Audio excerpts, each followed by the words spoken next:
Hi, I'm Matt Porwoll, and I'm a cinematographer. Today we're at Able Cine in Brooklyn in their screening room, looking at the demo footage that I shot with the Canon Sumire primes.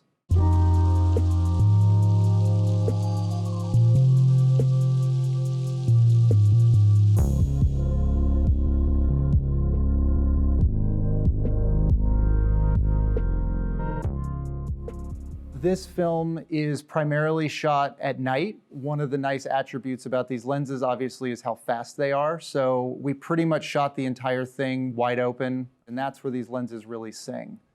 Pulling off shots like this in the subway, we had zero lighting. It was just the camera and the lens, run and gun style. Just driving in the back of the car, very minimal lighting mounted into the car. Right off the bat, what is nice about these lenses is how the bokeh responds, which is very different from any lens that Canon's ever made. They're really, really organic. They have really interesting shapes to them. Even the title shot of Sumire Prime, you can see some of that shape in that bokeh.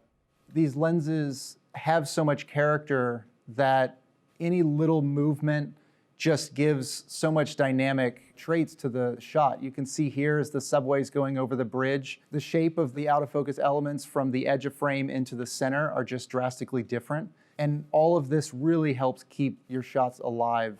When we were shooting this, we decided to really represent a wide range of skin tones because this is really one of the attributes that the lens handles well. And so in all of our close-ups, you see that roundness and softness in every skin tone while still leaving everything very sharp. In this shot where she's on the subway on an 85 mil, there's just a richness to her skin and a softness to it, and the fall off is just gorgeous. I think I have two favorite shots. Well, that's tough. I'm really happy with how all of this turned out. This shot of walking behind her in the subway and that wrap, I think it shows off the textural quality of these lenses.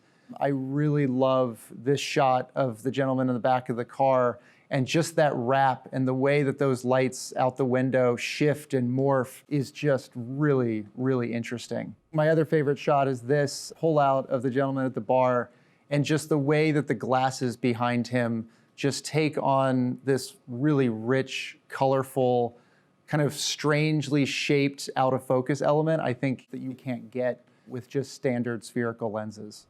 Working with these lenses and working with the C700 full frame, all of that gave me the itch back of wanting to do more narrative because it was a lot of fun, but it also still let me exercise the side of the brain that I'm used to with docs. The experimentation with really trying to bring documentary cinematography into more of the visual look of narrative filmmaking has really pushed the boundaries of adding more texture, adding more character to your shots and not having this kind of sterile lens look to your imagery. And so I think that these lenses are a great introduction to kind of expanding the visual vocabulary of documentaries.